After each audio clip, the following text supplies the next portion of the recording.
All right, guys, we're here with Mike Schatzman, coach from New Jersey. We're going to talk about fixing a struggling program, one of my favorite topics. Those of you who don't know me, we was very fortunate to twice turn around teams that weren't very good before we got there and got better. Now, I'll tell you, number one, before we get started, Coach, we had some good players and some good assistant coaches. So it wasn't all about me. I think that's the first thing you got to figure out.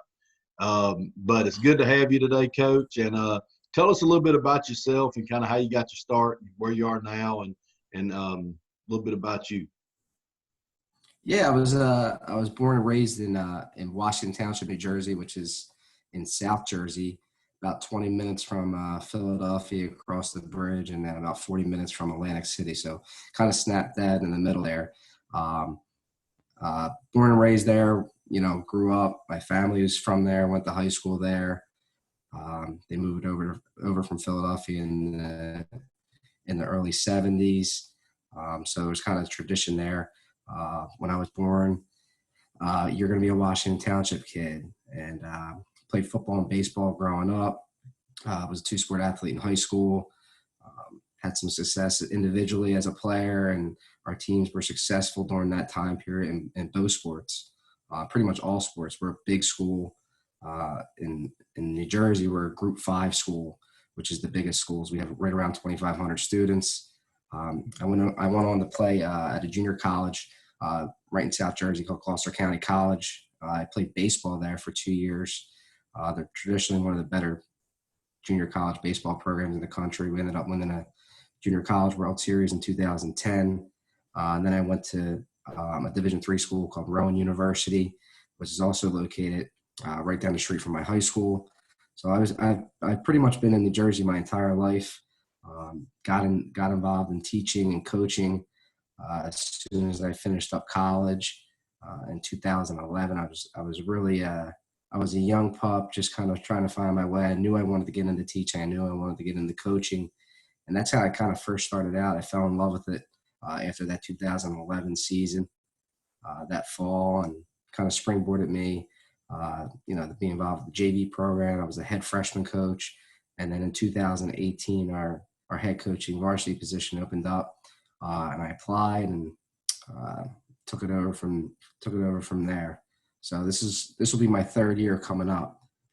So we're still working, still trying to get to where we want to end up, but we've done some pretty good things over the last 2 years that have started to turn around. Absolutely, Coach. Well, we're glad to have you today. I don't know if you can tell by how I talk, but I am not from Jersey. So we tried to build the South and Jersey together to build relationships and talk to people about fixing struggling programs. I think You can tell by the accent. Yeah. You can tell by the accent for sure.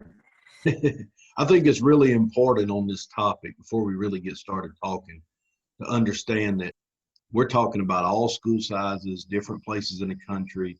We'd like to be able to help people everywhere.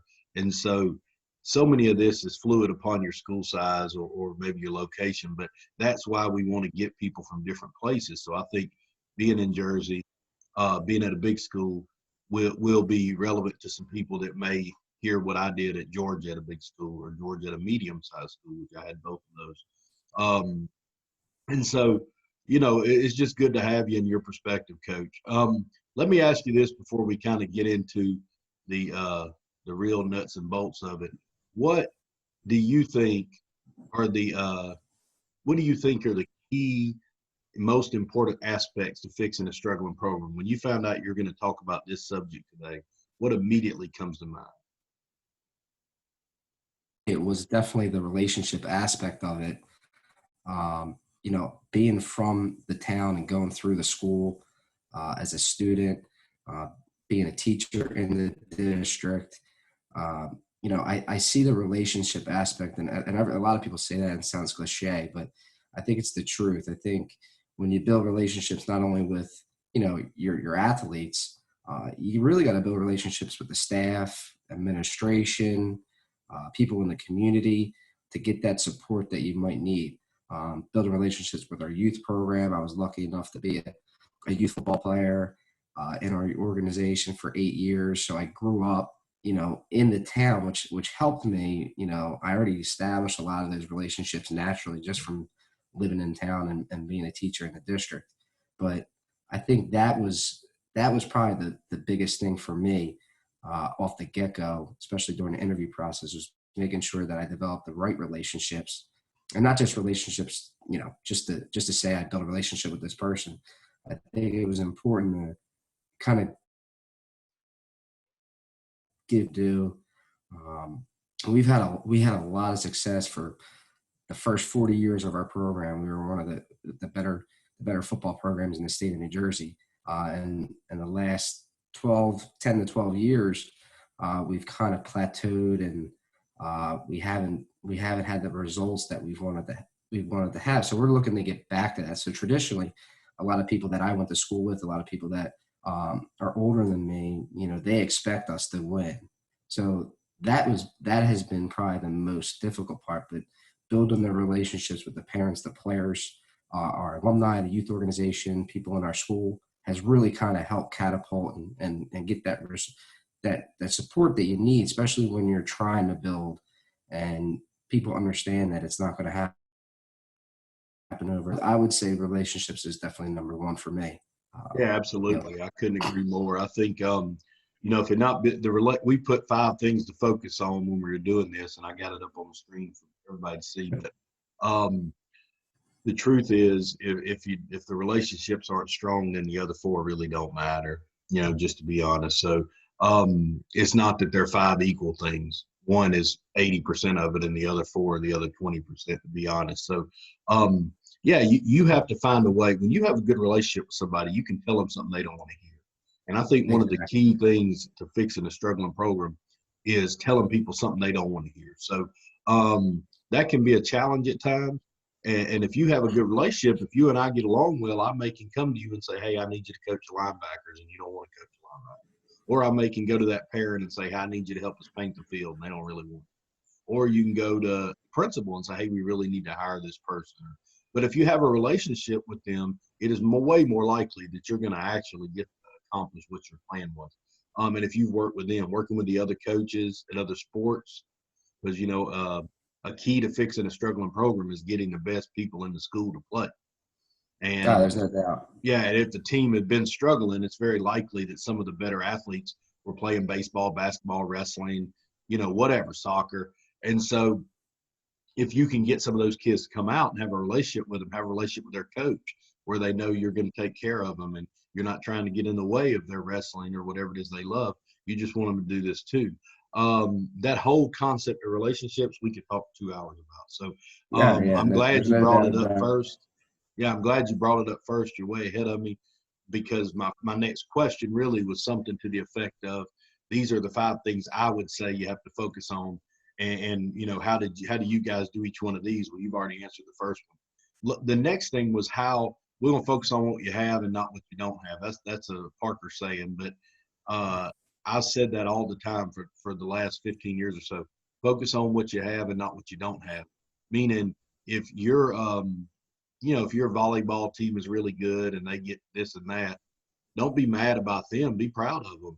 Worry about you. What do you have? You have this to work with. You have that to work with. Don't talk about that the other team has a better locker room than you or whatever it is. That's something you can't control. Focus on what you do have. What do you guys have any examples of something like that you can throw out to the people? Yeah, we're pretty fortunate. We have probably one of the nicer facilities in the state. And we have 2 turf fields. We have a game turf, a stadium turf field, and then we have a back turf field, which we utilize to practice. So we got both of them in 2005. So we've been lucky enough to be able to practice on a turf field and obviously play our games on Friday nights on the turf field. And, everybody pretty much now is in that turf thing. But we're fortunate enough to have, both, for practicing that, especially with the weather up in New Jersey. It's, it's a benefit for sure. We had a 3,000 square foot weight room, and the first thing that I did when I got hired in the spring of 2018 is we renovated our entire weight room. We put new paint on it. We went to our local Sherwin-Williams. They donated 24 gallons of paint. I had alumni come in, 6 or 7 alumni come in, some coaches help out, and we painted the whole entire weight room. We put some old alumni pictures up. We got probably close to $10,000 worth of equipment from our booster club. So we kind of revamped the whole weight room because a lot of, majority of the time is going to be spent in the weight room, whether it's in the off season, in season. And we wanted to create that excitement for our kids. Like, hey, this is something new. They want to see it. Kids are very visual, and they want to see, you can say you're going to do this and say you're going to do that, but we definitely wanted to show them, hey, this is what we're saying we're going to do, and we're going to do it. And that was the first 2 months on the job. And that really created a lot of buzz in the school. We had a lot of kids. I announced basketball, so I built relationships with those coaching staffs and the kids that, those basketball kids that are 6'2", 6'3", guards that can jump, and hey, you have an opportunity to be a football player and potentially be a scholarship kid on the football field. And they just don't know that. They need to hear that from somebody. So we had a lot of kids who never played football before. The first 2 years wanted to come out and give it a shot. And as soon as they usually get in the weight room and they see the atmosphere and the environment in there, and then they start seeing results with their body, then they kind of fall in love with, with the sport. But yeah, we're very fortunate. We have a beautiful locker room. So we never try to compare ourselves to what other schools have, or, we look at it like we have the best of everything. If we don't, we're going to try to do whatever it takes to get the best of everything for the kids, for the program. Exactly right. The next thing for us was always focus on the present, not the past, meaning if you have struggled, you guys talked about struggling the 10 years or so before you got in there. It's completely unnecessary to bring that up. It's completely unnecessary to downgrade that staff or the old staff or anything like that. We need to worry about now. So what type of things did you and your staff do to instill a sense of urgency? Like, how do you start this movement for let's focus on now? Yeah, I think we kind of we wanted to give the kids our history because that was kind of lost. We wanted to see, these are the same guys. There's our kids are the same, whether they grew up in the 70s, the 80s, the 90s. Kids are kids. So we wanted to show, like, hey, we didn't have 10 Division I athletes in 1995 when we won a state title. We had guys that were really tough guys, tough kids, Division III players, mixed in with some Division I players, and there definitely was some talent, but we were tough, and that was what we were known for. So we definitely wanted to show the guys that, yeah, you can have success. These guys are the same guys as especially that started really in our weight room.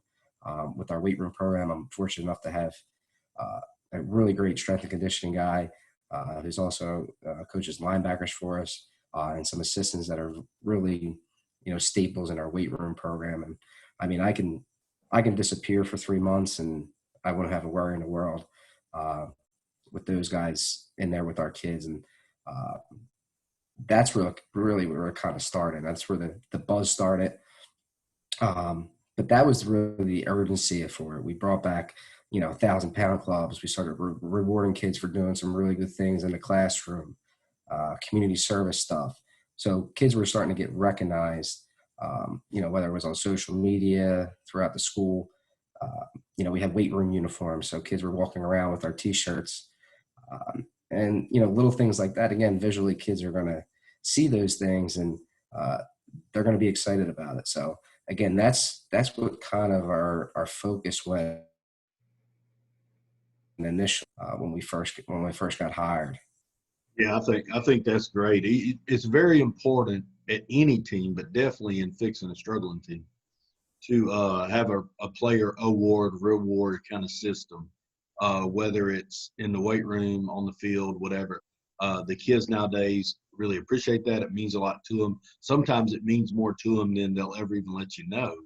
And they just don't quite have the confidence that kids had maybe 20, 30, 40 years ago. And so if you can instill some confidence in your kids, and one of the ways to do that is a reward system. So I commend you for that. I think that was neat. Anybody watching this might want to write that down. If you don't do something like that in the weight room, or some kind of version of where, it doesn't have to be that you may not like 1,000-pound club, you may have another way, but Yeah, whatever your sure. way is, if you have nothing, if you heard me just say you need a reward system, not one time you gave out a $5 gift card. I mean, if you don't have a system in place for how you're going to recognize and award these kids, then you're probably missing something that's really easy and basically can be free and cheap if you want it.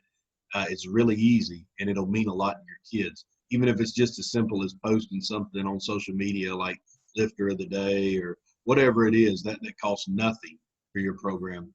Uh, that that stuff is really important now. If you don't like that, coaching probably is not for you, because that's just how it is. Because I'll be honest, I'm not a huge fan of that kind of stuff, or definitely wasn't until I realized that was just how it is, and how Yeah. effective it was. I think I saw him firsthand as an assistant, as a freshman coach.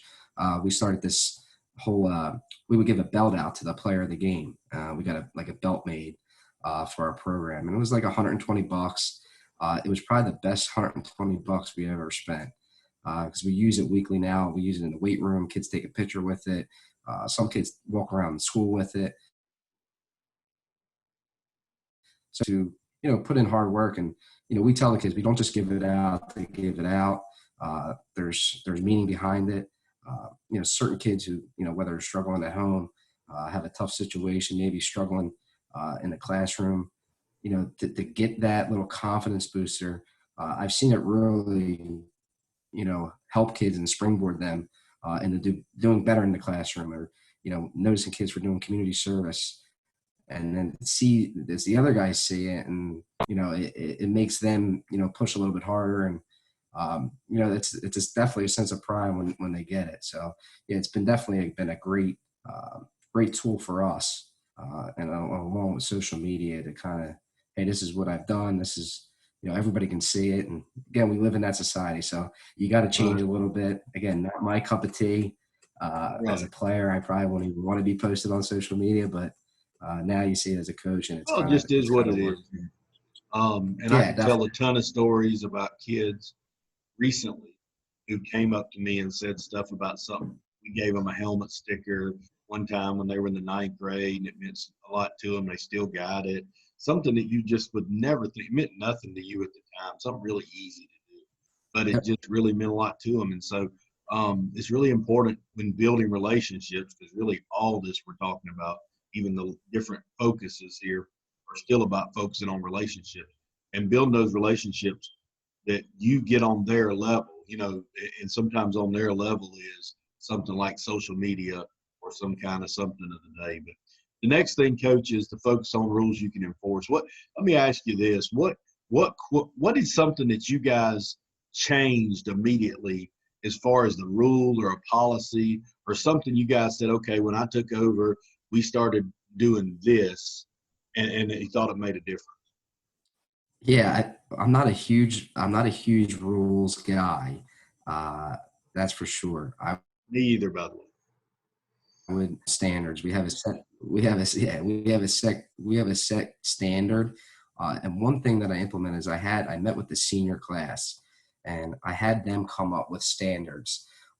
It could be one standard, it could be 10 standards, but they felt some ownership with producing those, quote unquote rules, for the program. So, this past off season, our kids came up with 10 different standards that they expected, and we change it every, the winter phase, the spring phase, the summer phase, and then the in-season phase. So, I have, usually have a committee of about 12 guys, and I mix them up, sophomores, juniors, and seniors, guys that are varsity players, that are that captain type, but I give them ownership. It could be, this is what the locker room's supposed to look like. And, this is how you put your helmet on the rack. Those things, I'm all for it. I'm not going to tell a kid how how to put his shoes in his locker. Or, my biggest thing is make sure your locker's locked. And we're we have again a beautiful facility, but we share it with soccer, and there's different people in and out of there. So I would love to have no locks on our locker and take the doors off and really build a trust factor. Which I see a lot of programs do, and if you steal, you're out. But again, I try to give ownership to our kids. Again, we enforce weight room uniforms, and that's something that our booster club provided T-shirts and shorts to the kids, and they're expected to wear that. It's like wearing your jersey on the front. Again, little things like that. I try to give ownership to the kids to see what their thoughts are. We've had music in the weight room. We've had no music in the weight room. We've had kids that, hey, we got to earn music. Maybe we'll play music on Friday. So this winter we had music, and then kids started like dancing and, in between sets. So a lot of the seniors were like, yeah, we got to cut the music. That's it. So again, I think giving ownership to the kids when it comes to that is important, because, I can have a book of rules and we can have a robot type program, but it's just not going to work like that anymore. It's society's different. Kids don't really respond well to, this is what I got to do, A, B, and C.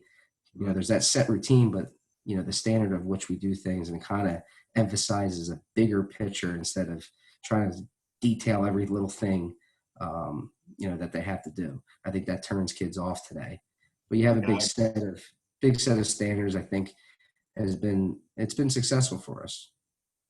Yeah, I agree. I always had simple rules like do right, be where you're supposed to be, or something like that. And so they're so broad that, of course, that encompassed everything. But I didn't love the, we're going to do this and this and this and this and this and this and this. And you get into 12, 15, 20 things that you told the kids you're going to focus on, because unless you are a very good organizer, that's going to be very difficult to enforce. And when you try to enforce when you enforce 2 of them and not the other 13, it looks like you've told the kids what you're saying doesn't matter, or some stuff's not as important as others, or whatever. And actually, what's ironic about that is, in my experience, the one thing you were trying to do by coming up with a ton of rules, because what you're doing when you come up with a ton of rules is you're trying to say, we're going to handle the little things. We're going to be over everything. We're not leaving any stone unturned. All really cool stuff and really good and really important. But what happens when you come up with really a bunch of rules is you accidentally show the kids that the opposite, because you show them we're not going to worry about the little things, because we said we were going to run people every time somebody did X, Y, or Z, and then we don't do it. Well, that actually goes the exact opposite way. So if you can come up with some simple things, like for me, it was just knowing where everybody was. Like if you weren't at practice, then, I better know where you are. If you were late, we're going to run you. They were supposed to be where they're supposed to be. And we tried hard to focus on that time we had with them. So we were supposed to have you this 2 or 3 hours, and the rest of the day we'll kind of leave you alone. But these 2 or 3 hours, you need to be where you're supposed to be. And if that's all we had to enforce, that was doable, and the kids understood the rules. And I just thought, when you're trying to fix that's always true. But in this particular topic, it's even more true. You have to get the trust of these kids and these parents and whatever. And if you're coming up with consistent rules, that's easier to do. Now, the last thing we wanted to focus on was basically turning your plan into our plan, because, when we're talking about fixing a struggling program, we kind of took it from the effect of you kind of got a new job like you did. But it is possible that you could be at your program 5-6 years and now start fixing it. If you're one of those people, don't turn this off. We're for you too. But we did kind of do it from the perspective of, you took over this job in the last few years, and now you're trying to fix this thing. So when you take a job, you go into that interview and you kind of sell your plan. You kind of say, this is my vision. This is my plan. This is, what I think we can do with this school. And if you get the job, that I and me and all that turns into our plan. It has to be, and that may sound kind of cliche, but if you don't get all the people in the organization to start thinking of it like their plan. So if you say, we always said when we ran people, we called it the distraction list. They were a distraction. They were late to practice. They got in trouble at school, whatever. I just said those were distractions to winning. We're on the distraction list. Now I have to remind myself that that's why we called it that. It was just, if you're on the distraction list, go see Coach so and so. Well, kids and parents and assistant coaches and all start talking about how they don't want to be on the distraction list. Well, now you got your plan turned into our plan. They are called. That's their way of thinking of it too. So there's a ton of things like that. So my question to you, I guess, is how do you think you made it work for you? How did you make it work where maybe you think other people had failed at succeeding in this particular role? I think it goes back to the relationship aspect, because building a relationship with our youth organization. We have a very successful youth organization. Participate in, being involved in that. We got away from doing youth camps, so I brought youth camps back. We got away from going down to see the kids on a Thursday night when they're practicing at our youth complex. We got back to doing that, and then just getting to know the kids on a first name basis, and then seeing my face and then seeing my assistants' faces as well. We made it a point of emphasis that Thursday for us is a run through done at an earlier time. Let's take that opportunity to get down to the youth complex and go see our junior high team, go see the 5 and 6 year old kids, because people see that and the kids think our players are NFL guys, and our coaches are NFL coaches. So I think that was really a big part of kind of where we're going. We're not even close to where we want to be yet, as far as the results are going. But you can see the direction that we're going in. And again, it's not based on me. It's really kind of having a vision, and then, like you said, creating that vision and sharing that with everyone. We changed our logo on our helmet. We changed our helmet color to kind of show that, hey, this is a new regime. We're turning a clean slate, and we're trying to get back to where we know we can, with the kids that we do have, and keeping kids home. I'm sure in Georgia there's some prep or private schools that Mm-hmm. success, and kids are attracted to that because they win, or they send a lot of kids to the big time school. So we experience the same thing here in New Jersey. For us is, it's not to bad mouth those programs or the things that they do, but it's more or less to show, hey, this is what we have. This is what we have to offer Right. academically. This is what we have to offer athletically, and That's the way create to that. approach that. Yeah, Anybody hearing they're dealing with that, because I think there's issues everywhere with people now. Kids, instead of pushing through something, they want to go transfer to a new school, or maybe it's a private school, maybe it's not, whatever. Can you control that? And that's what you got to ask, Mike. What you can control is selling your program.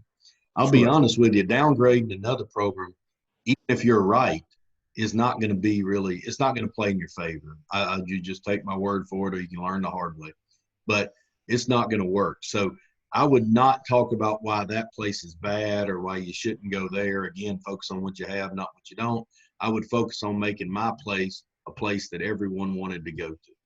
And I know that's easy and pie in the sky, easy to say, but that's all you can control. So that would be my advice. Coach, the last question or two, I got two questions left I want to ask you. Then the first one is, what is something, now that you've been doing this for a couple of years and you're trying to fix this struggling program, what is something that you think you messed up? I mean, we've talked a lot about what's been going well, but what's something that you felt like, I really should, if I had it to do over again, I wish we would have done this different? Yeah, it's a great question, because you change feels like maybe on a daily basis, your mind's always spinning. But I would say, I think I had too many people involved initially. And I think a lot had to do with people were excited, people wanted to be involved. But I think I had too many people involved. My staff was I had close to 25 guys. which was great in in the back of your mind. It's, you can accomplish a lot of things, but what guys weren't here on this day, guys weren't here on that day. And it became clustered. And again, I would never shy away from having people who were qualified and are good with kids that wanted to help or volunteer on our staff in some way. But I think for me was making sure, and I'm still working on this as a head coach, is organizing my staff, not only organizing the players, because I feel like I have that down pat, but organizing our staff and giving them roles and responsibilities that they need, because they want that. I think as an assistant, I always wanted to know what exactly the head coach needed from me, whether it was setting up headsets or uploading film or all the little details that you don't really necessarily think of until you get in that position. Like, hey, do we have a guy who, so setting the clear expectations not only for the players but for your staff, I think it eliminates a lot of issues down the road.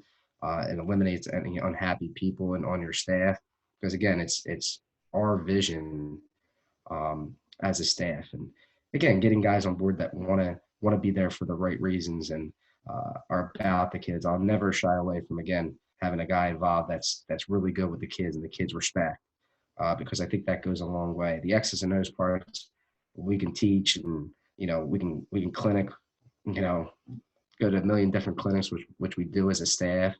But again, I think the biggest thing is obviously making sure that your staff knows exactly the plan and what they need to do for us to be successful. So again, that's a work in progress for me.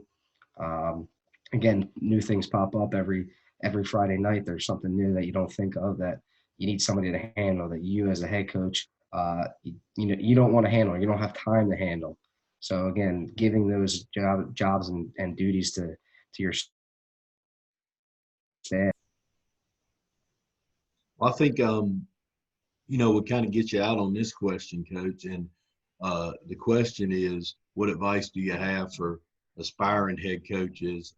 Because you've gotten this job as a head football coach, and many, many, many people wish they were. And sometimes when you get it, you realize, be careful what you wish for, you might get it situation. But I put these 4 things up for executing a plan. Don't get your feelings hurt. I think that couldn't be said more. People get their feelings hurt so easy. Get past your feelings and move on to the vision. Execute your plan regardless of hurdles. Your plan can change. It's okay. Meaning, you may have said, we're always going to do this. And then once you got in there, you said, that's just not working. Let's do something different. That's actually good. It's not a bad thing. Don't be hard-headed. And never, ever quit working on your vision and your plan. It should keep evolving. But my question to you was, what advice do you have for aspiring head coaches? I think everyone is different. Everyone's unique in their own way. And again, what might work for Nick Saban at Alabama might not work for Mike Schatzman at Washington Township High School. So, you can dream of those things, and you can aspire to be a certain coach, or you can look up to certain guys. But really, it's you. Your personality is going to dictate how you coach. I'm more of a people person, where I can have a conversation with a parent, and I can have a conversation with a kid that some quote unquote old school coaches might not be able to do that, or I don't talk to parents, or these are the same people that you want in your corner when things aren't going right, or you need to raise $10,000, and they're going to be the backbone. So I think for me is continue to be the people person, and get people, as many people as involved as possible, and share your vision with them. But again, be yourself is probably the best advice that I ever got. I interviewed for the job the previous year, and it was a great experience for me. And then the job opened up again the next year. So we had 3 coaches in 3 years. So my advice that I received from actually our boys soccer coach, who's one of one of the best soccer coaches in the state of New Jersey. His team has been really successful. He said, "Hey, just go there and be you. Like you is enough. You know, the kids respect you. They like you. The staff love. You know, they like working with you. So if that's not the answer, then hey, so be it. But it worked out in my favor. And again, don't try to be somebody that you're not. You know, again, I'm still working on worrying about what people think. I think that's as a head coach, people are going to question you whether you're winning or Absolutely. losing. It doesn't matter. There's going to be somebody that's going to nitpick things, and that's the nature of the beast. So in New Jersey where we're at, we're Philadelphia Eagles fans. So we won a Super Bowl 2 years ago, and they wanted to fire Doug Peterson last year. Yeah. Like it's crazy how it works, but that's the business you're in. Everybody's a coach on Friday night. Yeah, that's right. I mean, I think that's just something you have to work through over the years, learning how to not let that bother you. It's natural to be bothered by people criticizing you, especially when you put time in and all that. But what you have to realize is the same thing for all this other stuff. There's nothing positive coming out of wasting energy on that. You can't control people's thoughts. But what I see a lot of people doing is they let these negative thoughts or these negative opinions affect their actual work. So if you're talking to your buddy and your wife and complaining and frustrated, stressed out, and when you really should have been watching film on the next team, you actually hurt the team by letting these negative people get in your way. So I think even Nick Saban probably does get his feelings hurt occasionally when somebody criticizes him. What he's done is learn to compartmentalize that, and I can't worry about that. I've got to worry about this. And that is something you get better at. I don't know if you can take a course on that. I think you just got to learn how to. It's just a learned behavior that It's takes a definitely little while. natural. It's Yeah, definitely a natural thing. More but experience you get with The Philly people are tough now. So I don't know. I never been yeah. around the Philly fans, so I know the Philly fans are tough every sport. So Yeah, they're difficult. They love you when you're doing well, and they hate you when you're not. But yeah, it's a nature of the beast. But again, I'm that guy too. You know what I mean? I'm yeah. I'm that same guy. So Well, keep um, in mind that the reason football coaching is so cool and such a great fraternity and such a great thing is in part because people care so much. Sometimes their care yep. is a little misguided, but the fact that they care about it is what makes your job great. It makes people envious of your job and want to have a job like you and all that. So, Coach, I appreciate you joining us. That was great material. Hopefully, we can help out some other coaches going through a similar situation, and look forward to maybe getting up with you some other time. Yeah, absolutely, Coach. Great job. I appreciate everything you do. It's awesome all the resources that you provide everybody. I really appreciate it, Yeah, especially as a absolutely. coach. It's definitely eye opening seeing some things that other people do. So I appreciate you having me on. Absolutely. Absolutely. Appreciate it.